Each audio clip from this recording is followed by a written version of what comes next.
2014, hari itu, hari Minggu. Aku sudah bangun pagi dan bersiap-siap pergi bersama kakak sepupuku.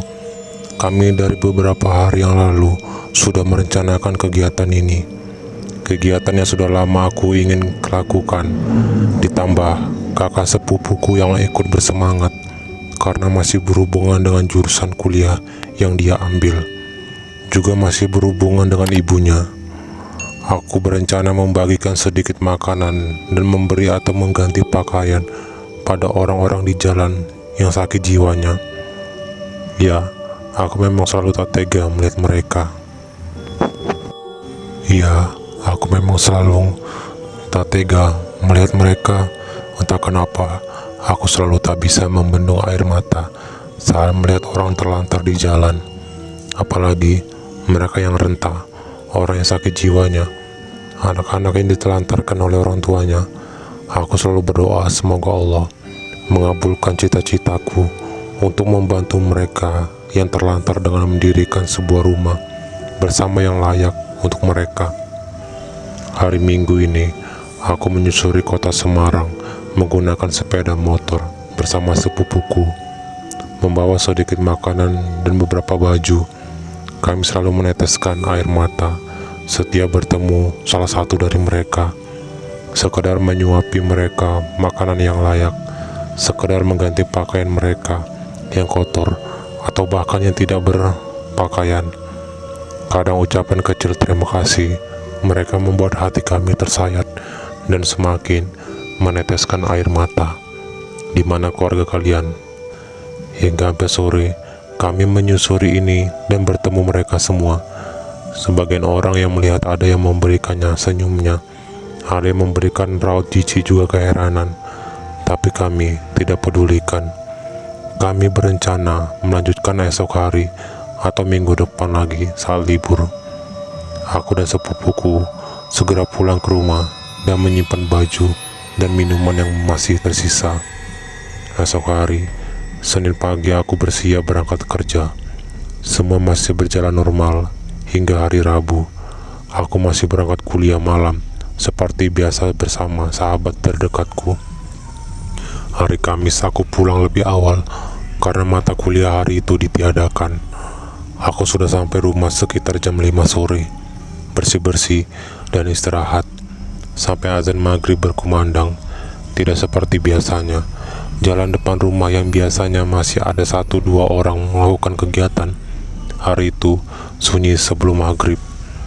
Tepat setelah azan maghrib selesai berkumandang, tiba-tiba terdengar suara dentuman keras dari atas genting rumahku, seperti ada yang melempar batu besar, kencang dan sangat keras. Suara itu sampai 3 kali di tempat yang berbeda-beda.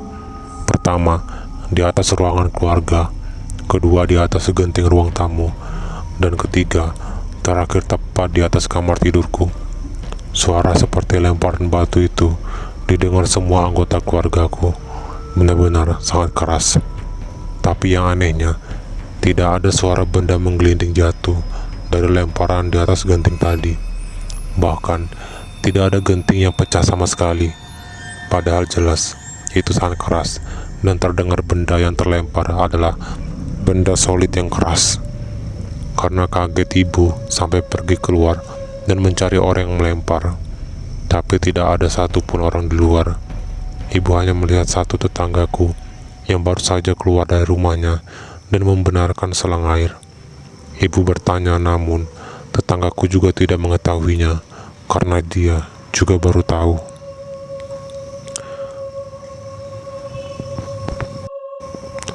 Biasanya memang rumah tetanggaku itu dibuat kumpul-kumpul anak muda, tapi sore itu tidak ada satupun anak yang ada di situ. Ibuku kembali ke dalam rumah dengan rasa penasaran, begitu juga dengan kami. Tapi akhirnya kami tidak begitu menghiraukannya. Keesokan hari, aku berangkat kerja seperti biasa dengan badan yang agak lesu, entah kenapa. Cuma sore, badanku semakin lesu, mataku terasa letih dan pedih. Tapi aku tetap berangkat kuliah malam. Cuma selepas maghrib, nafasku mulai panas, badanku panas. Sampai kuliah berakhir, aku masih lesu dan semakin letih. Segera aku pulang ke rumah dan istirahat. Pukul 12 malam tepat, aku terbangun karena merasa sangat demam hingga menggigil. Tak ada seorang pun bisa kupanggil. Aku masih merasa demam tinggi dan terus menggigil. Sampai dia datang mengelus kepalaku perlahan dengan wajah pucat yang terlihat agak khawatir. Pelan-pelan aku mulai terlelap kembali dengan demam yang belum juga turun. Keesokan harinya, aku masih agak demam, tapi tidak setinggi tadi malam. Aku tetap berangkat kerja. Untung saja, hari Sabtu pulang lebih awal.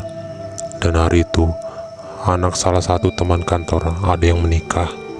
Kami semua diundang. Sabtu siang, setelah zuhur, badanku mulai panas tinggi kembali. Aku putuskan istirahat di bagian ruang kantor, tapi badanku masih terasa demam dan panas seluruh tubuh.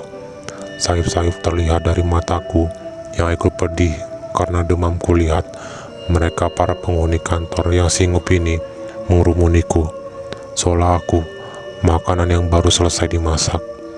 Ya, penghuni kantor ini cukup banyak. Aku sudah berpindah kantor dari sebelumnya yang berada di Semawis. Masih sama kantor konsultan perencana. Letaknya lebih dekat dari kampus. Tapi kantor ini lebih singup. Bangunan sudah lama dari kantor Semawis yang masih baru. Ditambah sekitar perkantoran ini, rumah-rumahnya banyak yang kosong karena termasuk komplek perumahan lama. Jalannya pun tidak begitu ramai. Kantor ini berlantai 2, tapi lantai 2 tidak digunakan karena pegawai sebelumnya banyak diganggu di lantai 2. Siang itu, para penghuni kantor yang biasa aku lihat semua mendekat padaku dan mengerumuniku. Sampai tanpa sadar, aku membuat gerakan mengusir mereka seperti mengusir ayam. Mungkin karena demamku juga, tapi aku yakin itu mereka. Aku sampai ditenangkan sahabatku karena khawatir padaku. Aku terus bilang padanya, badanku panas sekali. Hari itu kami pulang lebih awal dan mampir ke pernikahan anak teman kantor kami. Ya, seperti biasa, sesakit apapun aku masih sanggup berdiri dan berjalan. Menjelang sore kami semua pulang. Terlebih dahulu, aku mampir membeli obat dan air kelapa hijau untuk meredakan demamku. Saat itu, tempat yang aku singgahi dekat dengan pantai dan laut. Segera setelah itu aku pulang. Demamku reda kembali hingga sampai di rumah. Aku segera bersih-bersih dan istirahat. Azan maghrib berkumandang. Aku segera sholat. Dengan badanku yang mulai merasakan letih dan mata yang pedih. Selepas isya, suhu badanku mulai naik. Jam 9 malam, badanku panas tinggi dan menggigil. Sudah minum obat dan dikompres, tapi suhu tubuh tak kunjung turun. Pukul 11, suhu badanku tak kunjung turun. Penglihatanku nampak samar-samar, tak lagi jelas. Tak ada yang lain kurasakan selain demam ini. Dari penglihatanku yang semakin samar, aku seperti melihat bayangan hitam yang cukup besar berdiri di dekat pintu kamarku. Entahlah, aku tak yakin. Aku hanya menganggap mungkin hanya bayangan sesuatu yang tak sengaja kutangkap. Pukul 12 malam, masih dalam samar-samar, dia datang mencoba membuatku tenang dengan sentuhan lembutnya di keningku. Hari Senin, sepulang kerja, aku pergi ke klinik, diberi obat. Seminggu sampai obat habis, badanku masih panas. Setiap saat panas dan suhu memuncak setiap maghrib dan menjelang jam 12 malam. 1 minggu berlalu, aku teslah darah, cek tipes dan DB, tapi hasilnya tidak jelas. Aku kembali ke klinik, diberi surat rujukan ke rumah sakit daerah karena demam sudah 1 minggu lebih. Tapi saat ke rumah sakit daerah, aku dinyatakan baik-baik saja. Tes lab lagi masih dalam batas wajar. Aku kembali pulang, tapi demamku juga tak membaik. 3 hari berikutnya, demamku semakin parah. Kepalaku berat, penglihatanku berkunang-kunang. Aku dibantu sahabat ke rumah sakit swasta Islam karena demam sudah hampir 2 minggu dan penglihatanku seperti berputar. Aku disarankan untuk rawat inap.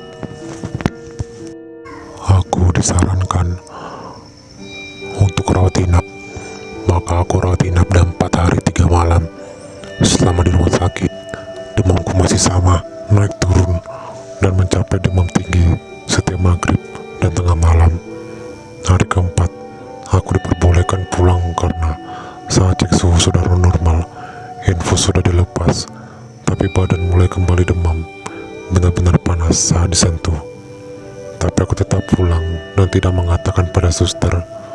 Sampai rumah, badanku letih kembali. Karena kondisi ini, ibu mengajakku berobat ke seorang nenek yang biasa memijit bayi dan orang dewasa.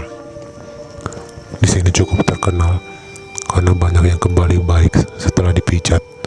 Apalagi jika ada sesuatu yang tak bisa, katanya nenek tadi akan mengetahuinya. Setelah dipijat, tepatnya hanya ditiup di tengkukku oleh nenek, aku diajak pulang dan diberi bedah lumpur untuk diberikan sebelum malam.